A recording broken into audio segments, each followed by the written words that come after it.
शेवटचं ते गणपतीचं मंदिर हे जोगेश्वरी, हे जोगेश्वरी आणि हा भैरवनाथ. हे भैरवनाथाचं, हे काळ भैरवनाथाचं ठाण आहे. मावळ तालुक्यामध्ये दोन आहे, एक काळ भैरवनाथ, एक बाळ भैरवनाथ. हे काळ भैरवनाथ हे तालुक्याचं ते ग्रामदेवस्थान आहे सगळ्यांचे. कर्जत जरी या तालुक्यामध्ये उत्सव साजरा केला तो देवाचा, त्यावेळेस इथनं देवाची काठी घेऊन जातात ग्रामस्थ आणि मग गावामध्ये उत्सव साजरा. भैरवनाथ आहे, पण हे डाक गाव असल्यामुळे ढाकाचा वेर याला नाव पडले. ढाकचा किल्ला किंवा गडदचा बहिरी किल्ला म्हणून ओळखला जाणारा सह्याद्रीच्या कर्जत डोंगर रांगेत लोणावल्यापासून 10 मैल अंतरावर उत्तरेला निबिड व घनदाट अरण्यात असलेला बुलंद व बेलाग गड म्हणजे किल्ले ढाक. किल्ले राजमाची व भोरघाटाच्या रक्षणासाठी त्याची उभारणी करण्यात आली होती. तर चला आजच्या भागामध्ये ढाक बहिरीच्या थरारक अशा ट्रॅकचा अनुभव घेऊया. हा बघू शकता, हा ढाकचा फोर्ट आहे, ढाकचा किल्ला आहे. आणि ही जी केव्ज आहे, ही जी घळ आहे बघू शकता, ही घळ आहे, ही ढाकबेरीच्या केव्ज जवळ जाते. आणि हा इकडनं आहे, हा कळकराई शुल्क आहे. मागील भागामध्ये आपण अवघड व चित्त थरारक चढाईसाठी ओळखल्या जाणाऱ्या कळकराई सुळक्याची चढाई व येथेपर्यंत पोहोचण्याचा मार्ग यांची सविस्तर माहिती घेतलेली आहे. तरी हा व्हिडिओ बघितल्यानंतर कळकराई सुळक्याचा व्हिडिओ अवश्य बघा. कळकराई सुळका व ढाकचा किल्ला यांच्यामध्ये असलेल्या निमुळत्या व अवघड उताराच्या घळीतून ढाकबेरी केव्ज जवळ पोहोचता येते.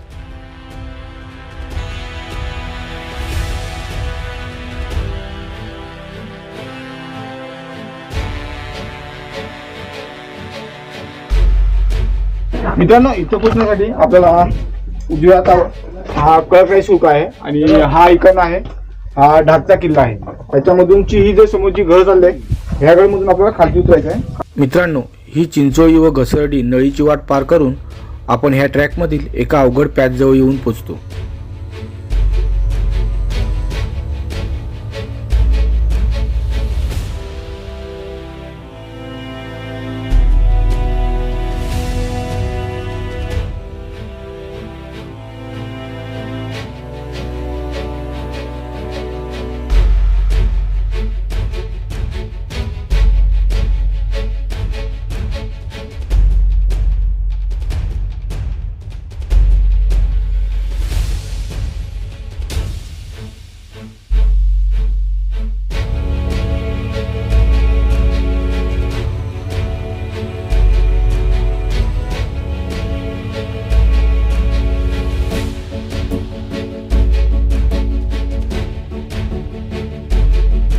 मित्रांनो, ढाकबहिरीच्या ट्रॅकमधील हा पहिला व अवघड टप्पा.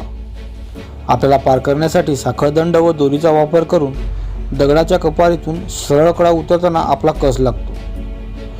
येथून उतरताना थोडे धीराने व संयमाने उतरावे लागते. मित्रांनो, हा रस्सीचा पॅच आहे, हा थोडा अवघड आहे, तर इथून आपल्याला थांबावून उतरावं लागतं. आणि इथून ही बघू शकता, ही जी घळ आहे, त्या घळीतून आपल्याला सरळ पुढे लास्ट पण तिकडे जावं लागते.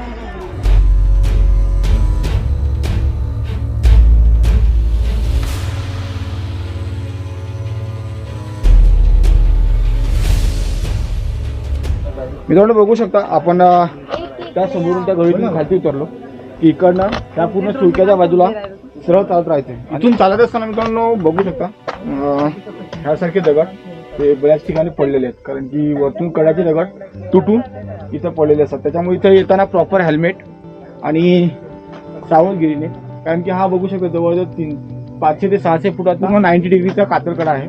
आणि खालची तुम्ही दरी बघू शकता, ही खालची दरी आहे ती पूर्णपणे खोल आहे. इकडनं घसरले तर 200 ते 250 फूट डायरेक्ट खालची जाऊन जंगलात पडू शकतात. त्याच्यामुळे इकडनं व्यवस्थित सांभाळून. येथे पोहोचण्यासाठी मुंबई व ठाण्यावरून कर्जत मार्गे सांशीला पोहोचता येते. येथून पुढे ठाकूरवाडी ह्या छोट्या लोकवस्तीच्या वाडीतून ढाकबहिरीची ट्रॅक ही आपल्याला 3 ते 4 तासात जंगल रूटने पूर्ण करता येते. तर पुण्यावरून यायचे असल्यास जुना मुंबई पुणे मार्गावरील कामशेत मार्गे जांभिवलीला पोहोचून तेथून 2 तासामध्ये ही ट्रॅक पूर्ण करता येते.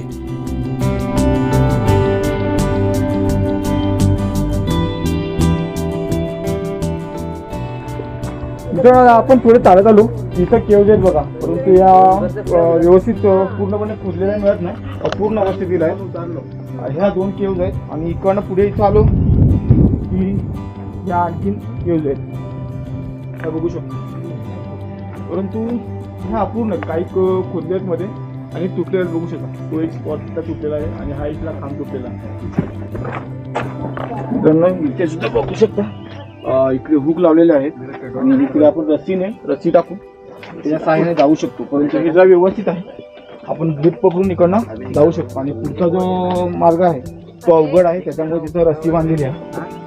हा चारा आहे, हा सेफ्टीच्या हिशोबाने आपण ह्या रोपला लावणार आहोत आणि त्याच्या सहाय्याने पुढे पकडून पुढे चालत जाणार. लोखंडी सळई आहे, त्या सळईच्या सहाय्याने तुम्ही पकडून जाऊ शकता. परंतु इथं जाण्यासाठी आपण SRA ग्रुपच्या बरोबर आल्यामुळे ह्या रस्सीची व्यवस्था केलेली आहे. इथून आपण बघू शकतो, इथून जात असताना त्याला व्यवस्थित सांभाळू, कारण की चढण्यासाठी ते गॅप आहे जवळजवळ 1 ते 1.5 फुटाचाच आहे आणि पूर्णपणे कातळाला छोटीशी गळ तिथून जायचे.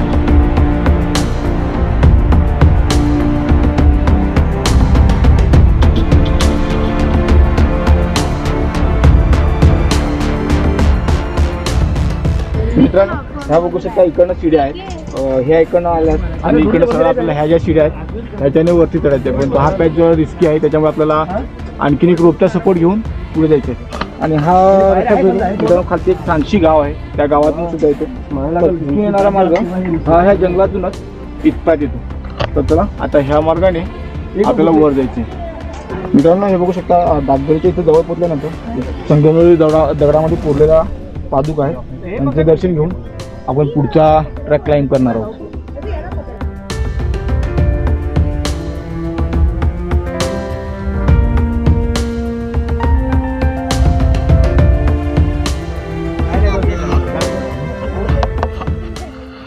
मित्रांनो, इथं चढण्यासाठी आपल्याला पूर्णपणे रस्सीचा पॅच आहे आणि ह्या सळी आहेत, ह्यांच्या सहाय्याने आपण चढू शकतो. प्लस हा रोप आता SRA टाकलेला आहे आणि हा एक रोप आहे, त्या 2 रोपच्या सहाय्याने आपण वरती करू शकतो. आणि चढताना आपल्याला इकडे प्रॉपर ग्रीप आहे, परंतु काही ठिकाणी ह्या पायऱ्या पूर्णपणे तुटलेल्या आहेत. बघू शकता, ही पायरी इकडे आहे आणि याच्या खालच्या ज्या पायऱ्या आहेत ते तुटलेल्या आहेत, त्याच्यामुळे सांभाळून बघू इथपर्यंत आपण प्रॉपर येऊ शकतो. मित्रांनो, इथं आल्यानंतर बघू शकता ह्या पायऱ्या आहेत, जास्त स्टीप आहे, त्याने उंच आहेत, त्याच्यामुळे इथून सांभाळून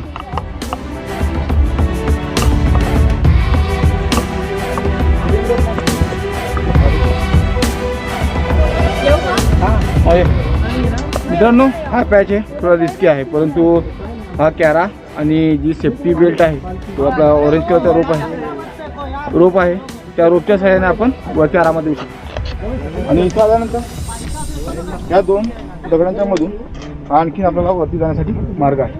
आणि इथून पुन्हा ह्या स्टेअर्स आहेत, त्या स्टेअर्स बघून आपल्याला पुढे जायचं आहे. आणि तो तिथं बघा एक पॅच आहे आणि ती दिसते वरती, ती आहे गुफा.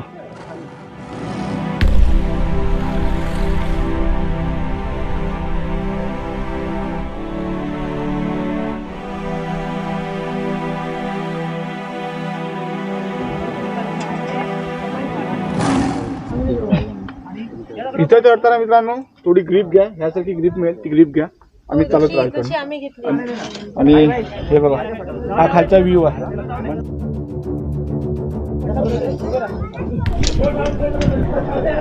इथं पर्यंत येण्यासाठी मित्रांनो एवढं रिस्की नाही, मग सहज येऊ शकतो. धाक बहिरी लेणी ही ढाकगडाच्या पश्चिमेकडील 90 अंशाच्या कातळकड्याच्या मध्यावर दगडात कोरून बनवलेल्या 3 लेण्यांचा समूह आहे. येथील बहिरी म्हणजेच भैरवनाथाचे हे जागृत देवस्थान आहे.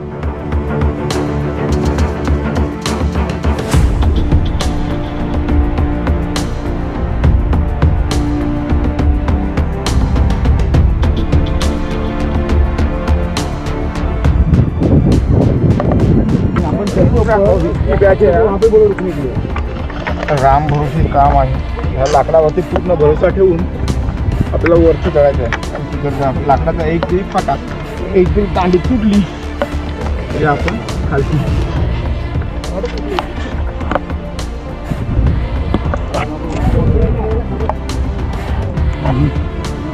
खालती बघू शकतो.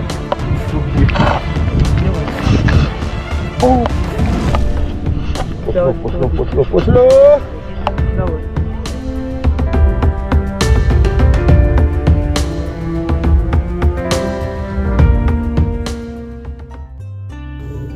मित्रांनो, ही अवघड चढाई पूर्ण केल्यानंतर आपण डाक बहिरी केव्ज मध्ये येऊन पोहोचतो. येथे सर्वप्रथम 3 शेंदूर लिपित दगड आपल्या नजरेस पडतात. ह्यांनाच बहिरी देवाचे रक्षक म्हणूनही पूजले जाते. तर त्यांच्या समोर मोठ्या प्रमाणात त्रिशूलांची संख्या आपल्याला दिसते. तर उजव्या बाजूला बहिरी देव म्हणजेच भैरवनाथाचे छोटेखानी सुंदर मंदिर आहे. ढाकबहिरी गुफा ही विस्ताराने खूप मोठी असून येथे पिण्याच्या पाण्याची व्यवस्था आहे. त्यामुळे येथे आपण अवश्य थांबू शकतो.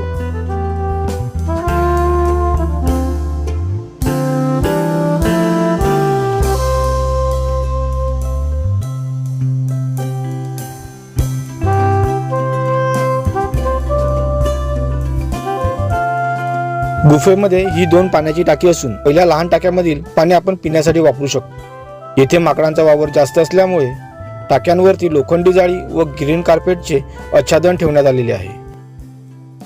तर मित्रांनो, हे आहे दुसरे पाण्याचे टाकी. विस्ताराने खूप मोठे असले तरी त्याच्या पाण्याचा वापर हा पिण्यासाठी न करता स्वयंपाक व त्यासाठी लागणारी भांडी स्वच्छ करण्यासाठी केला जातो. तर ही बघू शकता, स्वयंपाकासाठी लागणारी भांडी यांची मोठ्या प्रमाणात येथे व्यवस्था करून ठेवली आहे. कारण येथे पर्यटकांशिवाय बहिरी देवाच्या दर्शनासाठी मोठ्या प्रमाणात स्थानिक भक्त येत असतात. त्यांच्या सोयीसाठी ही व्यवस्था करण्यात आली आहे. तरी मित्रांनो, येथे आल्यानंतर स्वयंपाक करावयाचा असल्यास ह्यांचा वापर करून पुन्हा ती भांडी स्वच्छ करून येथे व्यवस्थित ठेवावी.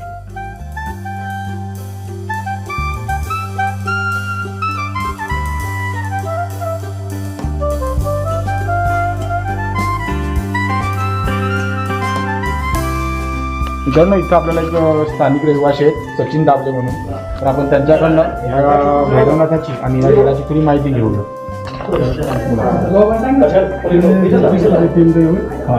भैरवनाथाचं आहे, एक जोगेश्वरीचं आहे, एक गणपतीचं आहे. शेवटचं ते गणपतीचं म्हणजे जोगेश्वरी, एक जोगेश्वरी आणि हा भैरवनाथ. हे भैरवनाथाचं, हे काळ भैरवनाथाचं ठाणं आहे. मावळ तालुक्यामध्ये 2 आहेत, एक काळ भैरवनाथ, एक बाळ भैरवनाथ. हे काळ भैरवनाथ नाही, बाळ भैरवनाथचं ठाणं आहे. ते कारल्याचे एकवीर आईचं दर्शन केलं की ते दर्शन केलं का त्या बाळ भैरवनाथाचं दर्शन केलं की ते दर्शन पूर्ण होतं असं म्हणतात.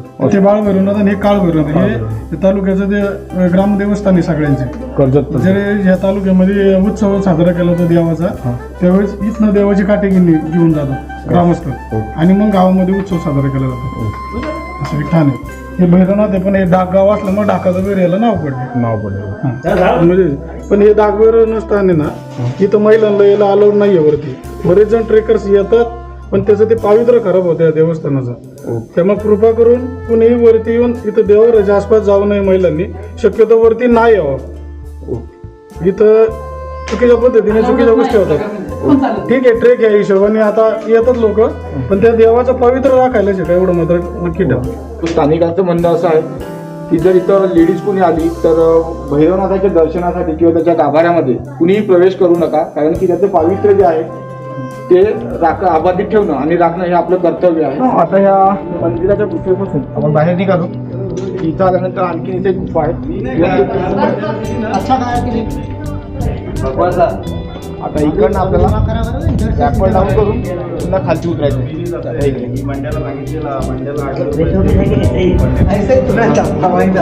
या ठिकाणी आपण नाईट स्टे लावून तिथे थांबून आणि स्टे करू शकतो. खूप मोठी गुफा आहे आणि हे पाण्याचं सुद्धा पूर्णपणे पॅक करून मित्रांनो, ह्या बघू शकता ही काही ठिकाणी अपूर्ण अवस्थेतील ह्या गुफा आहेत. म्हणजे गुफा ही पूर्णपणे खोदलेली मिळत नाही. दगड किंवा काही कारणास्तव ही अपूर्ण ठेवलेली गुफा असू शकते. आणि हा इथून दिसणारा व्ह्यू आहे, एक नंबर.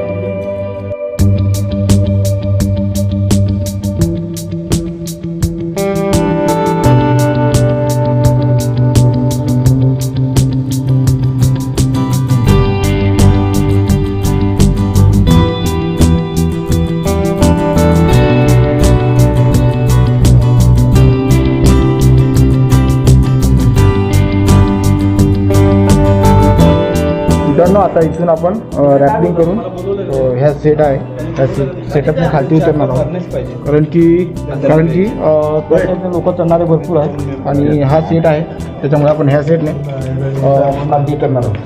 तर चला आता खालती उतरूया.